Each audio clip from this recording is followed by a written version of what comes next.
All right, getting right into it. We got Truth Jr. and the Truth DT Senior here. If you have a type of content that is not in Dokkan that you would like to see, I need you to comment it. I need you to comment it so I can go through it. If it's a type of content from a different game, a different gacha that exists that you would like in Dokkan in some form, write that shit down, because I want to make another video going over the types of content that are sort of missing in terms of game modes from Dokkan. Minato says, I'll still never get over how people think they need the private server to compete in Dokkan content. It's such a narrow-minded way of thinking for something that's supposed to be expressing yourself and your enjoyment for said topic in a unique way. The truth said, they are self-reporting, lol. I don't think this is completely wrong, but we got another Twitter user here in the Dokkan community named Issa, and they say, actually I do have something else to say on the private server stuff, but it's more about Dokkan as a game in relation to content creation. And that is that Dokkan as a game is inherently bad for content creation, full stop. Real game or private server, it doesn't matter. You can't just take any unit into the game and make interesting content, partly due to power creep and partly due to how simple Dokkan is as a game, mechanically and in every other way.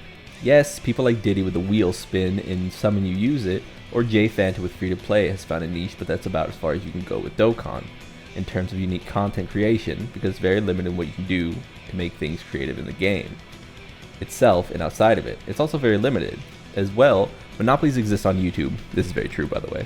And that is a fact. And with a game as limited as Dokkan is in terms of content creation, that problem is amplified because there aren't a lot of avenues to go with Dokkan gameplay and content creation. So you have your people like The Truth, Nano, Diddy, or J Fanta, but they have a few markets you can take the game and corner.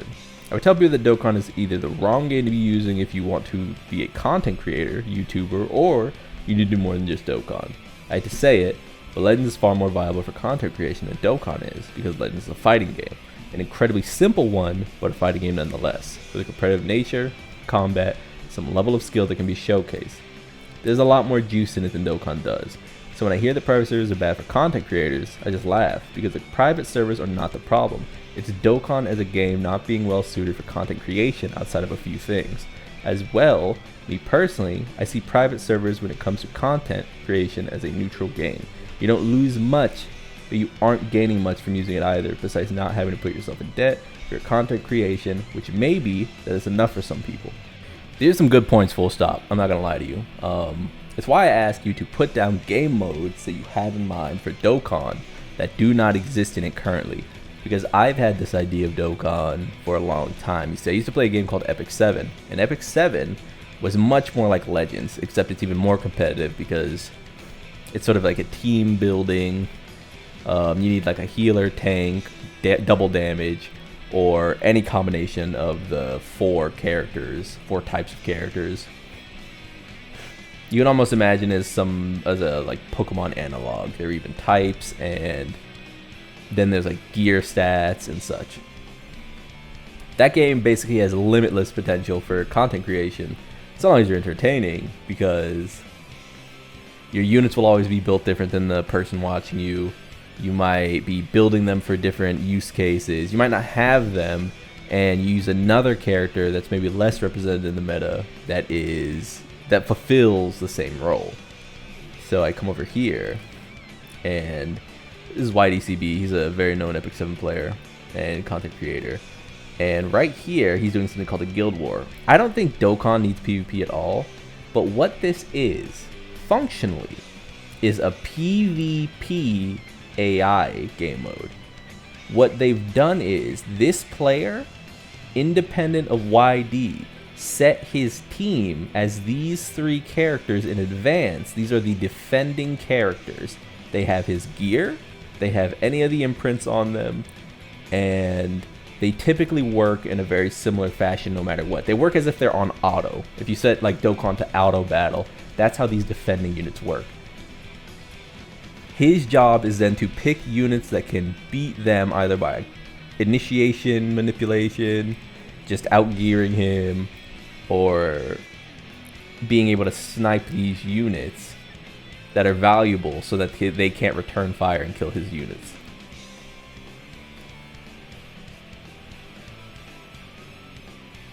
You know. So that was a push.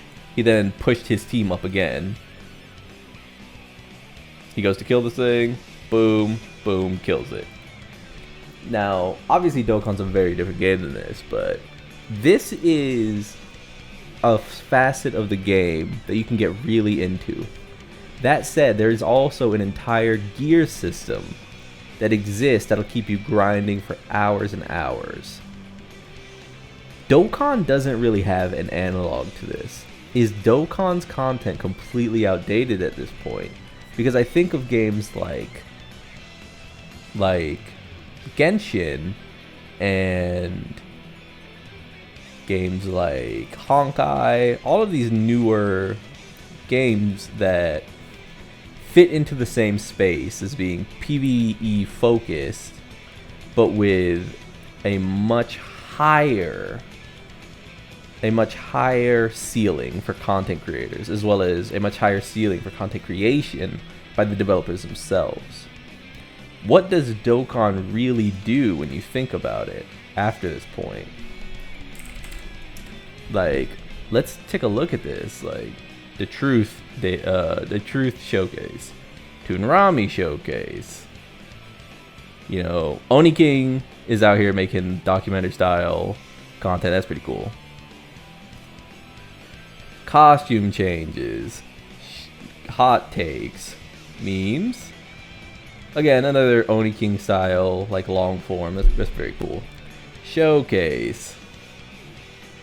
Not even Dokkan. Showcase. Summons. Showcase. You know what I mean? Like, I don't know. It is sort of disheartening to think about where Dokkan will be in 6 months, or maybe even more realistic, in 10 months when the 10th anniversary comes around. Look at that, it actually gets like blocked out at some point, like, and then we go back.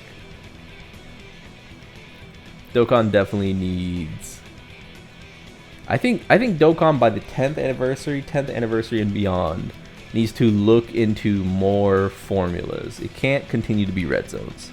Peace.